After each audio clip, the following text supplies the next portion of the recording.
hace un momentito, no quieren perder el control de los mercados. Y claro, las élites locales quieren reafirmar sus posiciones económicas. El Salvador con la producción de añil, Honduras con la producción platera y Nicaragua con la producción ganadera.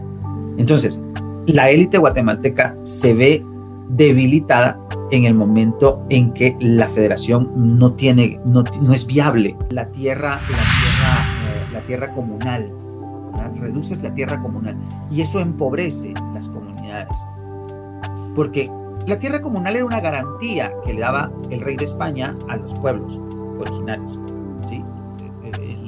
La corona, durante la época de la colonia, garantizaba que en esas tierras no podías hacer otra cosa más que dársela a los pueblos para que ellos... Vamos a ver, estamos en el 25, hace 4 años estábamos a punto de celebrar el bicentenario de la independencia y fue una cosa tremenda porque, a ver, hubo mucha resistencia a una celebración y por lo menos desde nuestra Universidad de San Carlos lo que se propuso es una revisión histórica del hecho.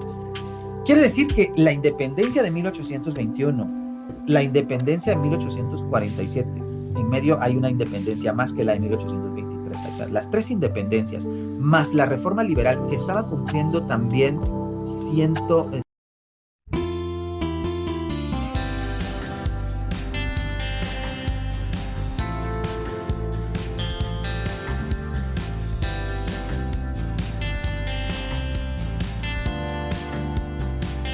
Hola y bienvenidos a otro episodio fascinante e interesante de mi canal de YouTube Español por Dentro. En esta serie de charlas que ya ahora lleva casi 6 años, he entrevistado a gente de diferentes campos de vida y la historia es un aspecto muy importante en este canal porque a través de la historia nosotros aprendemos nuestro presente y también podemos anticipar nuestro futuro. Y hoy tengo una gran ilusión y gran emoción de tener conmigo a un historiador muy importante de Guatemala, un profesor de historia y la historia de arte, Walter Enrique. Muchas gracias, Walter, por estar aquí.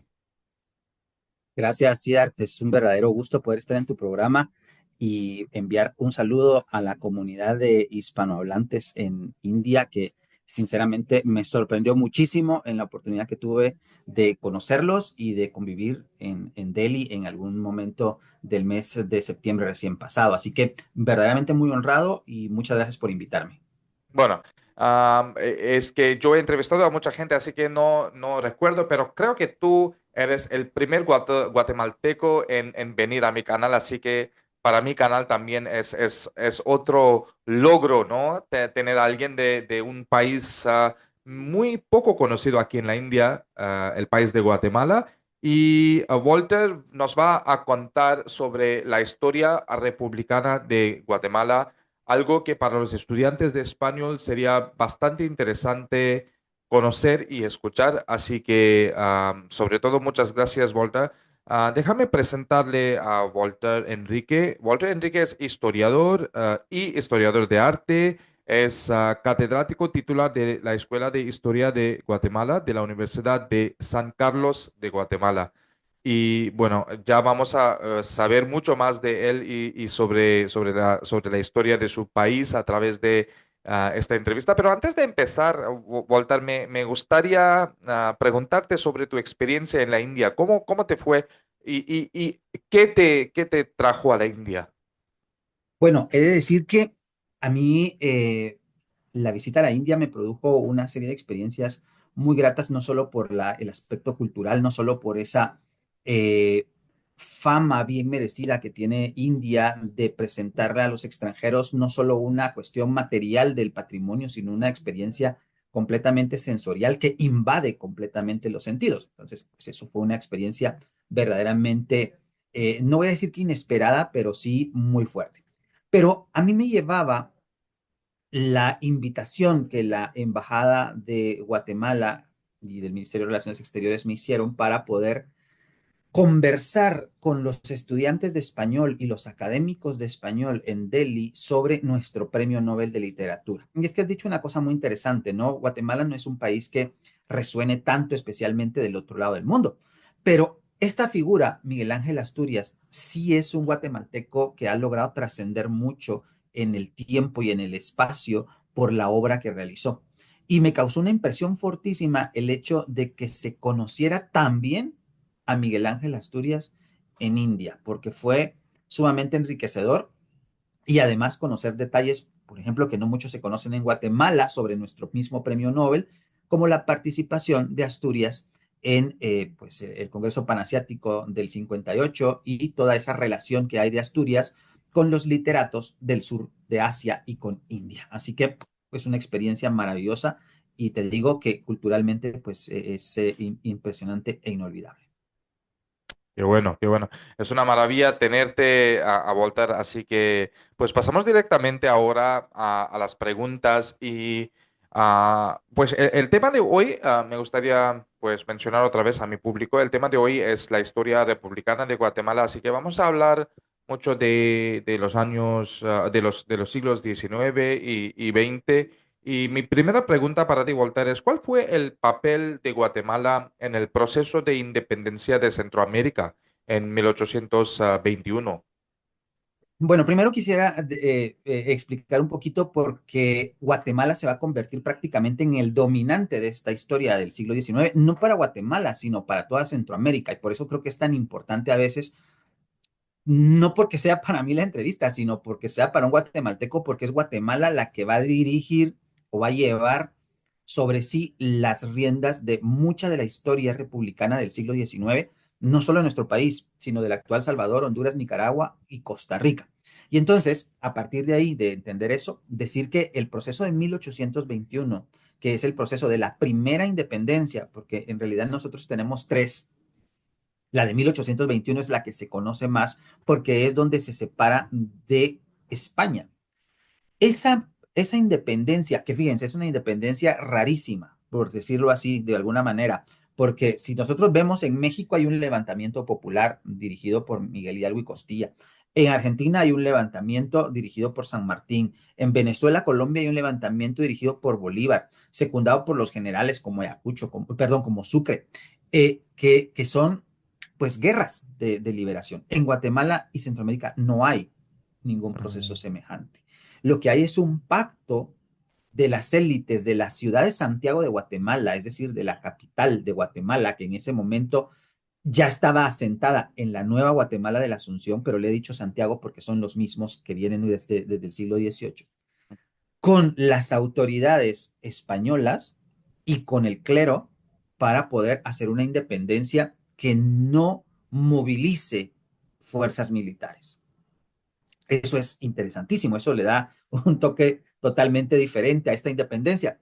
Pero así como es diferente en ese sentido, también es una independencia extraña, ¿verdad? Porque, a ver, eh, el mismo capitán general nombrado por el rey de España, en este caso Fernando VII, es el primer gobernador de la nueva nación. Entonces, ahí hay una traición, ahí hay una serie de intereses políticos y hay, por supuesto, una maniobra de las élites de Guatemala para poder concretar ese movimiento sin ningún tipo de repercusión ni militar ni económica. Claro que no todos estuvieron de acuerdo, ¿verdad? No todos estuvieron tan contentos. El Salvador hace por ahí algunas maniobras que no le gustan. Nicaragua se la toma con calma. Chiapas se queda con México porque Chiapas era parte de Guatemala. Y entonces el papel es determinante. El papel de Guatemala en el proceso de 1821 es determinante porque de aquí surge la forma en que se plantea la independencia de toda la región. También no hay que dejar de mencionar que dentro de los grandes actores de esa independencia en 1821 está José Cecilio del Valle, que es hondureño. ¿Verdad? O sea, no solo los guatemaltecos pensaron el asunto, el tema, también había gente de Honduras y gente de El Salvador que estaba muy activa en la ciudad de Guatemala pensando en este proceso. Qué bueno, muy interesante. Y entonces, esto me lleva a preguntarte sobre qué factores llevaron a la disolución de la Federación Centroamericana y cuál fue la posición de Guatemala al respecto. Bueno, cuando se independiza la región en 1821, sucede una cosa que a veces todo mundo obviamos, que es la anexión de la antigua capitanía, ya como Federación Centroamericana, se anexa al Imperio de México. Es decir, entre 1822 y 1823, la federación no fue federación, sino fue parte de los, del Imperio Mexicano, ¿verdad? Todavía no eran Estados Unidos mexicanos, era el Imperio Mexicano. Es decir, tuvimos otro emperador, que era Agustín de Iturbide. Eso también lo decidió Guatemala, y eso sí le molestó a El Salvador. Ujú. Entonces, México envía un contingente para sujetar a El Salvador y ese contingente se sienta en Guatemala. Eso duró un año. Entonces, si te das cuenta, aquí lo que hay son otra vez intereses de la oligarquía guatemalteca para mantener esto muy tranquilo y entonces prefieren que México lo dirija. A partir de 1823, ahí sí ya la Federación Centroamericana se desliga de México y empieza a operar con suma dificultad durante el periodo que va entre 1823 y aproximadamente 1838, cuando ya empiezan, Nicaragua se separa, eh, luego se van desligando todos y prácticamente la única que queda es Guatemala. Entonces, ahí también es un papel determinante porque ella es la que trata de retener Ujú. a las regiones dentro del sistema federativo. ¿Por qué? Porque Guatemala estaba acostumbrada desde la época de la colonia a concentrar los mercados de negociación, el ganado, la plata, el tabaco, el azúcar, todo eso que se produce en Centroamérica se negocia en Guatemala, ¿sí? Las élites guatemaltecas controlan el mercado, aunque no se produzca acá. Entonces, perder los territorios a partir del rompimiento de la federación era una verdadera crisis para las élites guatemaltecas. Y entonces Guatemala intenta mantenerla, pero no puede. Y además hay una figura muy interesante ahí, que es Francisco Morazán, que es hondureño. Él logra, por movimientos políticos, hacer que la capital se vaya de Guatemala y se instale en El Salvador.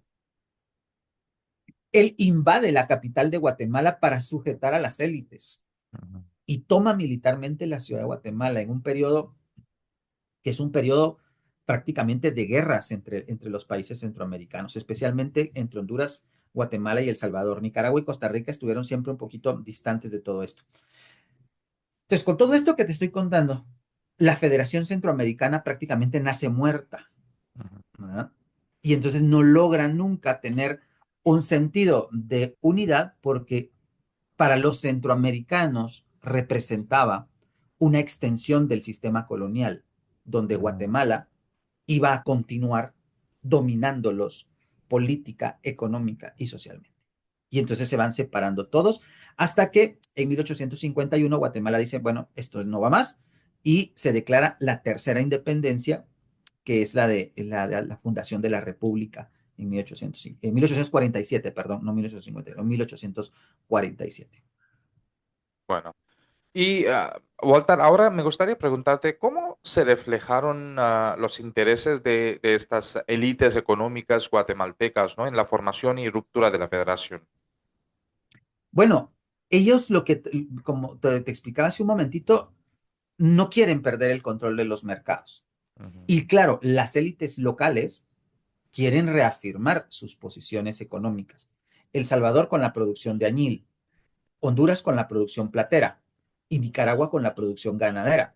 Entonces, la élite guatemalteca se ve debilitada en el momento en que la federación no es viable políticamente hablando, porque todos están tratando de salir por su lado. Por eso es que cuando uno ve el mapa de Centroamérica actualmente, y esto es un poquito de lo porque a veces no nos conocen mucho, son países muy chiquititos, muy Ujú. pequeñitos. La más grande es Nicaragua, que tiene más o menos 125.000 kilómetros por ahí cuadrados. Guatemala tiene 108.000 kilómetros cuadrados. O sea, es una porción de tierra muy pequeñita porque cada uno se convirtió en feudo de sus propias élites. Entonces, Ujú. la élite guatemalteca, como lo estás preguntando así, se ve mermada en su extensión de poder económico frente a las otras élites y por eso pues prácticamente se van separando y se va perdiendo esa unidad política que en realidad fue un sueño, ¿verdad? Ujú. Era como muy quimérica o muy fantasiosa mantenerla, porque pesa mucho esa idea colonial de una Guatemala superior. Hay una cosa muy interesante, por ejemplo, el escudo de Centroamérica siempre mantiene el tema de los volcanes como su imagen, ¿no? Pero los Ujú. volcanes son el escudo de Guatemala, de la Guatemala colonial, es decir, se mantiene siempre ese elemento representativo y eso de alguna manera hace que se rechace, ¿verdad? Por parte del resto de centroamericanos con respecto a Guatemala. Bueno, sí, pues es muy interesante lo que dices, Walter. Y ahora me gustaría preguntarte sobre qué cambios significativos trajo esta reforma liberal de 1871 a la estructura política, social y económica de Guatemala. Claro, fueron los conservadores los que fundaron la República de Guatemala, ¿verdad? O sea, dijeron, bueno, no más, no, esto Guatemala tiene que consolidarse como una república unitaria, presidencialista, republicana, y a partir de 1847, pues tener esta forma de administración. Pero, insisto, fueron los conservadores, porque cuando hablamos de liberales de 1871, lo que hay es un enfrentamiento de las élites dentro de la misma Guatemala. La élite de la ciudad de Guatemala, que es la élite conservadora, y la élite de la ciudad de Quetzaltenango, que es la élite liberal. Estas élites entran en choque. México, con el presidente Benito Juárez, apoya directamente una invasión militar. Las armas son contratadas en Estados Unidos Ujú. y se produce un enfrentamiento entre los dos grupos. Los conservadores pierden, los liberales ganan, toman la ciudad y van a darle inicio a un proceso de actualización política y económica de Guatemala. Los liberales traen pues, ideas obviamente a la francesa, a la inglesa, a la estadounidense, de desarrollo económico, de introducción, por ejemplo, de la educación laica y gratuita, de tener nuevos medios de comunicación, nuevas formas de comerciar y de insertar a Guatemala en el mundo capitalista. Pero no es tan del todo capitalista porque hay trabajo forzado, muy al estilo de la colonia.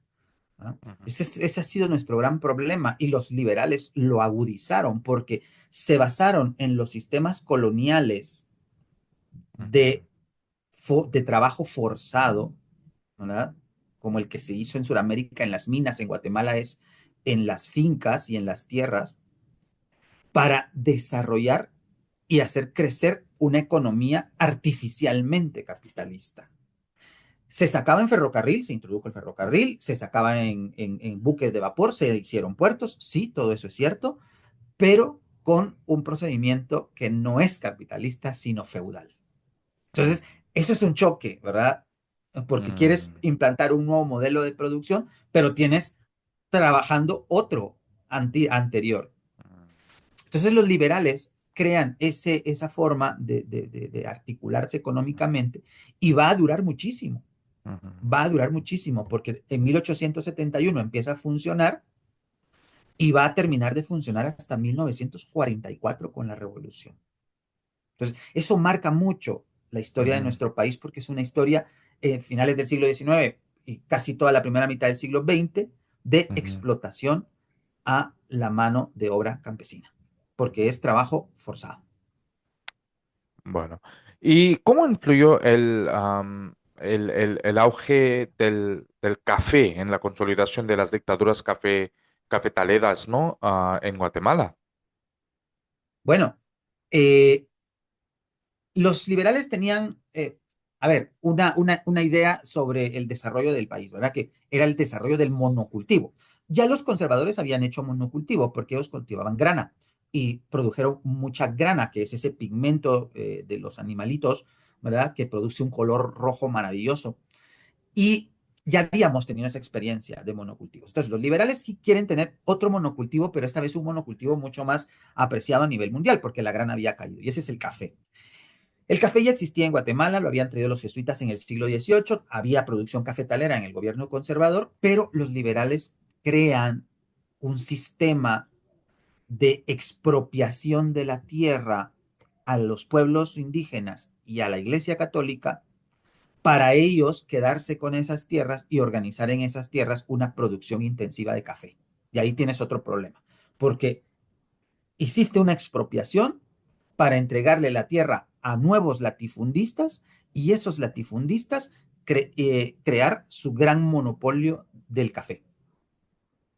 Primero, Mm, el monopolio es contrario al capitalismo, ¿verdad? Entonces ahí también ya sí. hay otro problema. Y ya traíamos otro, el hecho de trabajar con mano de obra forzada. Ujú, Entonces, liberales son porque están en contra no más de los conservadores, pero en realidad no son tan liberales, porque no aceptan, por ejemplo, la libre asociación de los trabajadores. No hay sindicatos en Guatemala en ese momento. La libertad de prensa tampoco es permitida. ¿No? Hay mano de obra forzada y hay monopolio. Por el otro lado, tenemos desarrollo de medios de producción, ferrocarriles, marítimo, educación laica, libertad de cultos, pero es una cuestión bastante contradictoria. Entonces, el café lo que hace es soportar al régimen liberal porque le va a dar la suficiente energía económica para poder desarrollar algunos proyectos importantes para Guatemala. bueno. Y ahora, ¿qué consecuencias, Walter, tuvieron las políticas de despojo de tierras indígenas durante la era cafetalera, ¿no? Para las comunidades indígenas. Bueno, es complicado el resultado, ¿no? Porque reduces la tierra comunal, ¿verdad? Reduces la tierra comunal y eso empobrece las comunidades. Porque la tierra comunal era una garantía que le daba el rey de España a los Ujú, pueblos ujú, originarios, ¿sí?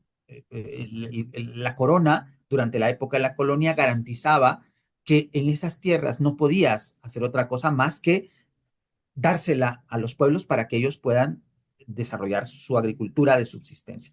Al no tenerla, esto empuja a la gente a ujú, tener que insertarse en un mercado que no es un mercado justo, ujú. ¿verdad? Bueno, Que no ujú, es un mercado justo. ujú, ok. Entonces, entonces eso crea justamente una condición de pobreza que se acentúa mucho. Por eso esta parte de la historia es muy tremenda, porque, como te dije hace un momento, va de 1871 hasta el 44, dura mucho tiempo, y entonces Ujú, crea condiciones que no se han podido superar en la historia de Guatemala, porque primero, el latifundio obliga a que la gente pues ujú, carezca de tierras comunales y le cueste mucho acceder a la propiedad de la tierra. Y con esto creas una gran deficiencia en una base de un mercado capitalista, porque la gente no tiene con qué insertarse en un capitalismo como el que ellos querían hacer. O sea, es una contradicción interna, ¿no? Por eso es que la revolución del 44, y tal vez me estoy adelantando, pero la revolución del 44 lo que quería era modernizar ese ujú, capitalismo en Guatemala. ujú, ujú. Muy interesante, Walter. ¿Y qué transformaciones sociales y económicas se buscaban con la revolución de 1944? Efectivamente, esa revolución es una revolución moderna Ujú, y lo decían tanto Juan José Arevalo como el presidente Arbenz. Queremos hacer de este país una nación capitalista moderna. A ellos se les acusó de comunistas, ¿verdad? El régimen estadounidense, las élites guatemaltecas, la iglesia guatemalteca, o sea, todos se unieron porque creían que eso era comunismo lo que estaban haciendo. Cuando uno ujú, examina las políticas de la revolución del 44, efectivamente lo que estaban intentando hacer era insertar a Guatemala en un mercado capitalista moderno, que implicaba, en primer lugar, y por eso es que toca los intereses de estos tres sectores, Estados Unidos, oligarquía, Iglesia Católica, romper monopolios. Romper monopolios. Para 1944 Estados Unidos era dueño del tren, dueño de la energía eléctrica, dueño de los puertos. Y lo que hacen los gobiernos revolucionarios es romper con eso. Y entonces Estados Unidos siente que sus intereses han sido violentados por un gobierno y entonces lo acusa de ser pro Rusia y obliga a prácticamente el final de los gobiernos revolucionarios 10 años después. Pero la pregunta, ¿verdad? Hay muchas transformaciones sociales, Ujú, especialmente urbanas. La educación, que había sido ya otra vez retomada por las élites y por la Iglesia Católica, vuelve a ser una instrucción que busca la cientificidad, que busca una gratuidad. Por ejemplo, la Universidad de San Carlos en ese momento se transforma en universidad autónoma que tiene la obligación de atender a las personas de escasos recursos, por ejemplo. Eh, Romper monopolios, como te lo dije, pero también la seguridad social, la autonomía del Banco de Guatemala, la autonomía de los gobiernos municipales o locales, todo eso son productos de la Revolución del 44, que fueron solo 10 años ujú. lo que duró ese periodo, pero 10 años que alcanzaron a darle a Guatemala cuando menos una pequeña base para modernizar su dinámica social y política. Mm, Bueno, ¿y cuáles fueron las razones detrás de la intervención de Estados Unidos en 1954 y cómo esto afectó al gobierno de Jacobo Arbenz? Bueno, como Estados Unidos se sintió agredido por las medidas revolucionarias, organizó todo un complot para el derrocamiento de Arbenz. El complot tardó en operarse porque, a ver, no tenían tan claro cómo hacerlo. Pensaron que iba a poder hacerse desde dentro, no se pudo desde dentro. Tuvieron que organizar bases en Honduras para poder organizar una invasión, entre comillas, porque en realidad no fue una cosa tan grande. Ujú, Fue una cuestión muy mediática. Aeronaves que sobrevolaban el oriente de Guatemala, la gente entró en caos, en pánico. Eh, Aquí en la capital, aeronaves que sobrevolaron la capital. eh, y todo eso hizo temer que lo que se iba a producir en Guatemala era una invasión de tamaño colosal. ujú, Entonces el presidente Arbenz, ante esa situación, decide renunciar y con esta renuncia de 1954, junio del 54, el gobierno revolucionario pues tiene que ceder el espacio y entra un gobierno liberacionista, le dicen, porque quiere liberar a Guatemala del comunismo. Con esto, fíjense, o fíjate, no es que se hayan acabado los logros de la revolución, se mantienen el seguro social, la autonomía municipal, la autonomía del Banco de Guatemala, los derechos laborales, pero entramos a una situación de gobiernos militares, una sucesión de gobiernos militares auspiciados por Estados Unidos que instalan un sistema represivo en nuestro país, ¿no? Que nos va a llevar a una guerra interna a partir de 1966, a unos niveles de corrupción tremendos, ¿verdad? Que han sido nuestro lastre durante estos últimos 50 años. Y pues bueno, la pregunta es, eso es lo que se desata con esa invasión estadounidense. Y otra cosa, tal vez que sería muy importante de mencionar, el peso que Estados Unidos tiene ujú. sobre la política guatemalteca, marcadamente importante a partir de 1954. No es que antes no lo tuviera, claro que lo tenía, pues somos un país que estamos muy cerca de Estados Unidos, pero últimamente eso pues es todavía, todavía una cuestión que es muy fuerte y muy importante aquí en Guatemala. Bueno, muy interesante, Walter. ¿Y qué impacto tuvo el golpe de 1954 en la estabilidad política y social de Guatemala en las décadas posteriores? Bueno, a partir del 54, diríamos que los militares toman el control de la situación política. Y entonces, es cierto que tenemos un gobierno civil en 1970, de 66, perdón, que es el de Mario Méndez Montenegro, pero de ahí todos los gobiernos fueron militares. Todos los gobiernos fueron militares. Tenían una fachada democrática, pero en realidad no había tal cosa, sino que es prácticamente una cuestión de señalar, ¿verdad? A ti te toca, a ti te toca. Algunos fueron más malos que otros, pero prevalece una cuestión, ¿verdad? Es esa cuestión del nepotismo, del favorecer a un grupo social sobre cualquier otro. Y luego el tema de la guerra interna, ¿no? Cuando en el 66 se levanta una facción del mismo ejército, se crean las condiciones para generar un, para generar un conflicto interno en Guatemala. Y eso desata la guerra de 36 años que nos tocó vivir. Entonces, sobre que tenemos una condición política marcada por la dictadura militar, tenemos una represión política marcada por ese choque entre las fuerzas insurrectas y el ejército de Guatemala. Mm, Masacres, un genocidio en el occidente del país, eh, daño a la infraestructura, una época de mucha crisis. La segunda mitad de la década del 70 y la primera de los 80 son marcadamente violentas en nuestro país. Y eso, pues, dejó una huella de dolor y de resentimiento en la sociedad que no se supera, ¿verdad? No ujú, se ha superado, ni creo yo que es una cuestión que vaya a ser fácil de sobrellevar. Todavía se hacen juicios en este momento en Guatemala por el genocidio ujú. contra el pueblo Ixil, contra algunos hechos violentos y marcadamente de abuso a las comunidades mayas. Y de alguna manera eso creo que nos ha marcado tremendamente en pleno siglo XXI. Qué bueno. Y bueno, pues llegamos al final de esta entrevista y la última pregunta, Voltaire, es desde su perspectiva, ¿no? ¿Cómo han influido estos tres momentos históricos en la Guatemala contemporánea? Bueno, vamos a ver, estamos en el 25, hace 4 años estábamos a punto de celebrar el bicentenario de la independencia y fue una cosa Ujú, tremenda porque, a ver, hubo mucha resistencia a una celebración y por lo menos desde nuestra Universidad de San Carlos lo que se propuso es una revisión histórica del hecho.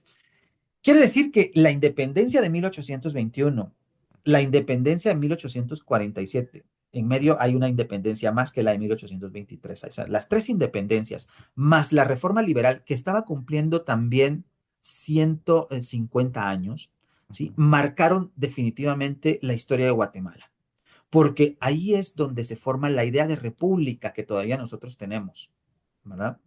La revolución del 44 hace un intento de modificar esto y de darnos la oportunidad de vivir un capitalismo diferente, que se malinterpretó, se hizo un verdadero sabotaje a nivel internacional, porque en eso participaron otros países de Hispanoamérica, ¿verdad? Para luego tener que enfrentar un proceso que nos ha dejado una huella muy dolorosa, que es el de la guerra interna.